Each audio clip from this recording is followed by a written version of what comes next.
You just had a terrible week at work, you cried, you panicked, you barely slept. And then the unthinkable happened. Now you're asking yourself, did I cause this? Millions of women carry this guilt silently, but what does science actually say? The answer might completely change how you think about stress and pregnancy. Welcome back. If you are watching this video right now, there is a very good chance that either you or someone you deeply love has been touched by pregnancy loss. And before we go any further, I want you to know something important. This is a safe space. No judgment, no shame, just honest, compassionate, science-backed information that you deserve to have. So take a breath and let's walk through this together. Today, we are going to answer one of the most emotionally loaded questions in all of women's health. Can stress actually increase the risk of miscarriage? We are going to look at the real biology happening inside your body. We are going to examine what the research genuinely says, not what social media tells you it says, and we are going to give you practical, evidence-based tools that you can use starting today. And stay with me until the very end, because the final piece of advice from leading OB-GYNs is something that most doctors simply forget to mention during a routine appointment. Let's start by making sure we all understand what a miscarriage actually is, because most people, even those who have experienced one, are never given a proper explanation. A miscarriage is defined as the loss of a pregnancy before 20 weeks of gestation. It is far more common than most people realize. According to the American College of Obstetricians and Gynecologists, somewhere between 10 and 20% of known pregnancies end in miscarriage. And here is the part that shocks most people: the actual number is likely much higher, because many miscarriages happen so early that the woman never even knew she was pregnant. She simply experiences what feels like a late or unusually heavy period. The vast majority of miscarriages, we are talking up to 60% of early losses, are caused by chromosomal abnormalities. This means that during the earliest moments of cell division, something went wrong at a genetic level. It was not caused by anything the mother did or did not do. It was a biological event that began at the very moment of fertilization. Other significant causes include structural problems with the uterus, hormonal imbalances such as low progesterone or thyroid disorders, blood clotting conditions like antiphospholipid syndrome, uncontrolled chronic health conditions, maternal age, and in some cases, infections. These are medical realities. These are the things that research actually points to. And now I want to be very direct with you about something. Miscarriage is not caused by exercise. It is not caused by having sex during pregnancy. It is not caused by a heated argument, a long cry, or a stressful phone call.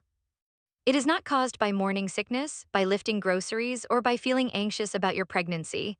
These are things that women are told, or that they tell themselves in the desperate attempt to find an explanation for something that feels impossibly unfair. But science does not support those explanations. And carrying that false guilt is one of the heaviest burdens a person can bear unnecessarily. So where does stress fit into all of this? That is exactly what we are going to unpack right now, starting with the biology, because what happens inside your body when you are stressed is genuinely fascinating. When you experience stress, whether it is a work deadline, a difficult conversation, or a frightening piece of news, your brain immediately triggers what is known as the fight or flight response. Your hypothalamus sends a signal to your pituitary gland, which then signals your adrenal glands, which sit on top of your kidneys, to release stress hormones. The two primary ones are cortisol and adrenaline, also called epinephrine. This entire system is called the HPA axis, and in the short term, it is actually a brilliant survival mechanism. It sharpens your focus, speeds up your heart rate, and prepares your body to respond to a threat. But here is where it gets complicated during pregnancy. When stress is chronic, meaning it is ongoing, relentless, and never fully resolved, cortisol levels stay elevated for extended periods of time. And elevated cortisol does several things inside a pregnant body that scientists are paying very close attention to. First, it affects immune function.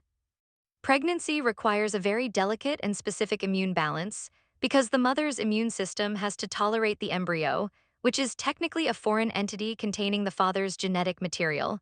Chronic high cortisol disrupts this immune regulation in ways that are still being studied. Second, high cortisol can trigger the release of a hormone called CRH, corticotropin-releasing hormone, from the placenta. Elevated CRH has been linked in some research to preterm labor. Third, and perhaps most intuitively, chronic stress can cause vasoconstriction, which is a narrowing of the blood vessels. In theory, this could reduce blood flow to the uterus, although the extent to which this actually affects pregnancy outcomes is still being studied. Now, I want you to hold on to one critical idea here, because it is going to anchor everything that comes next. There is a massive and important difference between short-term, everyday stress and chronic, severe, unmanaged stress. Your body was designed to handle acute stress. A bad day, a difficult conversation, a moment of panic, your stress response system fires, it does its job, and then it calms back down. That is normal human biology. What researchers are concerned about is the state where that system never gets a chance to calm down, where the body is flooded with cortisol day after day, week after week, without relief. That is a fundamentally different physiological experience, and it is the one that deserves scientific scrutiny. Now let's look at what the research actually says, and I want you to pay close attention here, because this is where so much confusion lives online. A large Danish cohort study published in 2014 did find that women who reported high levels of daily stress had a slightly elevated risk of miscarriage compared to women who reported low stress levels. Some studies examining acute traumatic stressors, things like living through a natural disaster, experiencing the sudden death of a close family member, or surviving a major accident during pregnancy, have shown associations with higher rates of adverse pregnancy outcomes, including pregnancy loss. And there is emerging research suggesting that women in high-pressure occupations with significant physical and emotional demands may show some association with early pregnancy complications. But here is what you absolutely must understand about all of this research. Association is not the same as causation. Just because two things appear together in a study does not mean that one is causing the other. Stress is extraordinarily difficult to measure scientifically. Researchers rely heavily on self-reported questionnaires, which are inherently subjective. There are also enormous numbers of confounding variables, meaning other factors that could explain the outcomes, such as lifestyle behaviors, socioeconomic status, access to healthcare, sleep quality, and pre-existing health conditions. The official positions of major health authorities reflect this nuance carefully. The American College of Obstetricians and Gynecologists, the UK's National Health Service, the Society of Obstetricians and Gynecologists of Canada, and the Royal Australian and New Zealand College of Obstetricians and Gynecologists do not list stress as a direct, proven cause of miscarriage. They acknowledge the emerging research, but they are appropriately cautious about drawing definitive conclusions from studies that are still evolving. So what is the expert consensus right now? Severe, chronic, untreated stress, particularly when it is accompanied by poor sleep, unhealthy coping behaviors, nutritional deficiencies, or pre-existing health vulnerabilities, may be a contributing factor in some adverse pregnancy outcomes. But everyday emotional stress, the kind that every single pregnant woman on Earth experiences to some degree, is not supported by current evidence as an independent cause of miscarriage. That distinction matters enormously. And there is one more concept here that I think is the most important thing in this entire video, so I need you to really hear this. The greater danger of chronic stress during pregnancy may not be the stress hormones themselves, it may be what stress pushes women toward. Chronic stress disrupts sleep, and sleep deprivation significantly spikes cortisol levels further. Chronic stress drives unhealthy coping behaviors, poor nutrition, smoking, alcohol use, social withdrawal. Chronic stress causes women to delay or skip prenatal appointments because they feel overwhelmed. And it is these downstream consequences of unmanaged stress, not a single stressful moment, that may pose the most meaningful indirect risk during pregnancy. Stress is not the bullet, but in some cases, it may be pulling the trigger on other things that matter. Now let's talk about the specific situations where stress deserves the most serious medical attention during pregnancy, because not all stress is equal, and some women face circumstances that genuinely warrant extra support and monitoring. Women who have experienced recurrent pregnancy loss carry a particular and often invisible burden. Once you have lost a pregnancy or multiple pregnancies, every subsequent pregnancy is shadowed by anticipatory grief and anxiety.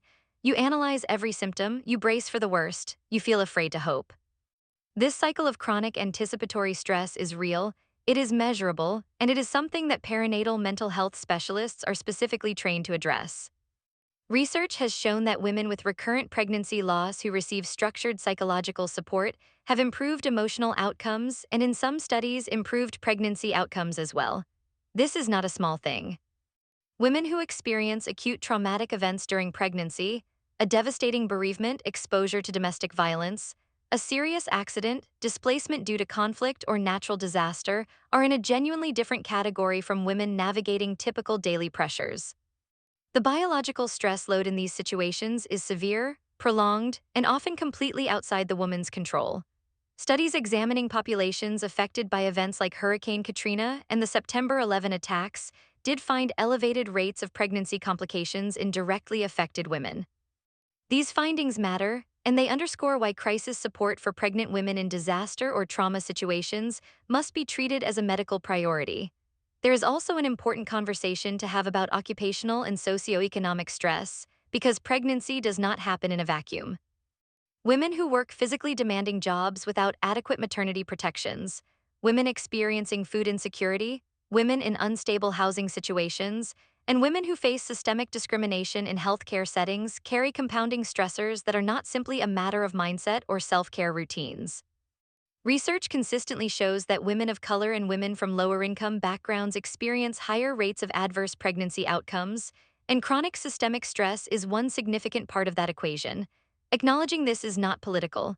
It is medical reality, and it matters for how we understand this topic. So what can you actually do? Because information without action is just anxiety with footnotes. Let's talk about what the evidence genuinely supports when it comes to managing stress during pregnancy. Mindfulness-based stress reduction, commonly known as MBSR, has been studied in pregnant populations and has shown measurable results in reducing cortisol levels, improving mood, and enhancing sleep quality. You do not need a formal program to begin. 10 minutes of guided meditation each morning, using any number of free apps or YouTube resources, is a genuinely meaningful starting point. Prenatal yoga is another practice with solid research behind it. Studies published in the Journal of Obstetrics and Gynecology have found that regular prenatal yoga reduces anxiety, lowers perceived stress, and is associated with improved birth outcomes. And breathing techniques, specifically slow, deep diaphragmatic breathing, directly activate the parasympathetic nervous system, which is the biological opposite of the fight or flight response. Something as simple as inhaling for 4 counts, holding for 7, and exhaling slowly for 8 counts triggers a measurable calming response in your nervous system within minutes. Sleep is not a luxury during pregnancy, it is a clinical necessity. Sleep deprivation directly and significantly elevates cortisol. Aim for 7 to 9 hours per night, and take it seriously as a health goal rather than something you will get around to when things calm down. Things rarely calm down on their own during pregnancy. Nutrition also plays a direct role in your body's stress response. Magnesium, found abundantly in leafy greens, nuts, and seeds, is often called nature's relaxant for good reason. It helps regulate the HPA axis and supports sleep. Omega-3 fatty acids found in fatty fish and flax seeds have anti-inflammatory properties that support both brain health and hormonal balance. An adequate folate, which you are hopefully already getting through prenatal vitamins, is critical not just for fetal neural tube development but for your own mood regulation as well. Social support is one of the most robustly researched protective factors in pregnancy. Women who feel supported by partners, family, friends, or community groups consistently show better psychological and physical outcomes than women who feel isolated. If you're pregnant right now and you feel alone in what you're carrying, please know that reaching out is not a weakness. It is one of the most protective things you can do for your pregnancy. Partner involvement matters enormously too. When a pregnant woman's partner actively engages in reducing her emotional and physical load, the impact on her stress physiology is real and measurable. And I want to speak directly to this point about professional support. If your anxiety during pregnancy feels significant, persistent, and difficult to manage on your own, please tell your OB-GYN, your midwife, or your general practitioner. Perinatal mental health is a growing and important specialty. There are therapists and psychologists who work specifically with pregnant women and new mothers. Cognitive behavioral therapy has strong evidence for reducing perinatal anxiety and depression. Telehealth has made these services more accessible than ever before, regardless of whether you are in a major city in the United States, a rural area of Canada, a suburb of London, or a regional community in Australia. Seeking mental health support during pregnancy is not an overreaction. It is one of the most evidence-based things you can do for both yourself and your baby. Now let's deal with some of the myths that are genuinely doing harm, because some of what circulates online and in well-meaning social circles about stress and miscarriage is not just wrong, it is cruel. Myth: you stressed yourself into a miscarriage. Fact: there is no scientific evidence that emotional stress, including intense emotional stress, directly causes miscarriage. Given that the majority of miscarriages are driven by chromosomal abnormalities, this myth places blame on women for a biological event they had absolutely no control over. Myth: if you had just stayed calm, the baby would have survived. Fact: This statement, however it is delivered, is medically inaccurate and profoundly harmful. Most miscarriages cannot be prevented by any behavioral change whatsoever. The idea that a calmer, more controlled woman would have had a different outcome is not supported by science and causes real and lasting psychological damage. Myth: the baby is protected from your stress by the placenta. Fact: the placenta is a remarkable organ, but it is a filter, not a wall. Certain hormones, including cortisol at high sustained levels, can cross the placental barrier. This is why chronic, severe stress warrants genuine attention. However, it also does not mean that every moment of worry you experience is passing directly to your baby. Myth: herbal teas and natural supplements can safely manage pregnancy stress. Fact: this one is particularly dangerous. Many herbal products that are widely marketed as calming or stress relieving are not safe during pregnancy. Herbs like valerian, kava, and certain adaptogens have not been adequately studied in pregnant populations, and some carry genuine risk. Never take any supplement during pregnancy without explicit clearance from your doctor or midwife. Natural does not automatically mean safe. Myth: if you have had one miscarriage, stress will cause the next one too. Fact: most women who experience a single miscarriage go on to have healthy, full-term pregnancies. A prior miscarriage does not automatically elevate your risk in the way that many people fear, though it absolutely warrants an open conversation with your healthcare provider to understand your individual clinical picture. Let's bring all of this together because you deserve a clear, honest, compassionate summary of everything we have covered today. Stress does not directly cause miscarriage. The current scientific and medical consensus is clear on this point. Everyday stress, the kind that is woven into the fabric of modern life, is not an independent cause of pregnancy loss. The primary drivers of miscarriage are chromosomal abnormalities and other biological factors that exist outside of a woman's emotional experience. You did not think yourself into a miscarriage, you did not feel yourself into one, and you could not have thought or felt your way out of one either. What we do know is that severe, chronic, unmanaged stress, especially when it leads to poor sleep, unhealthy behaviors, social isolation, and reduced prenatal care, may contribute indirectly to pregnancy complications over time, and that matters.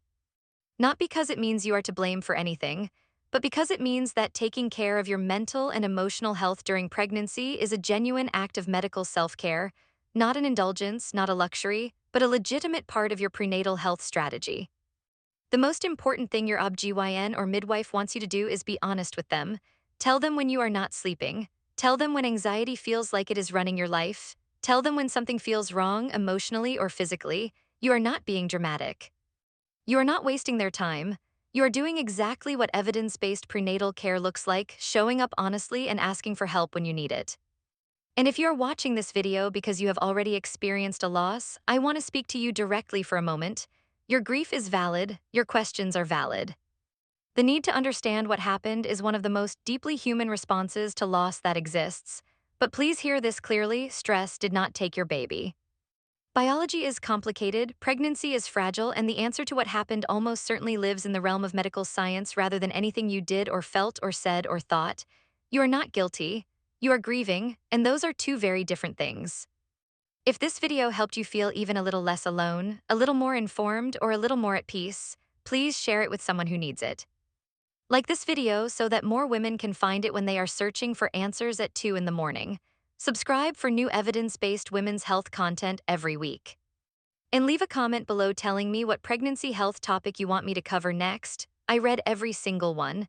You deserve accurate information, you deserve compassionate care, and you deserve to know that none of this was your fault.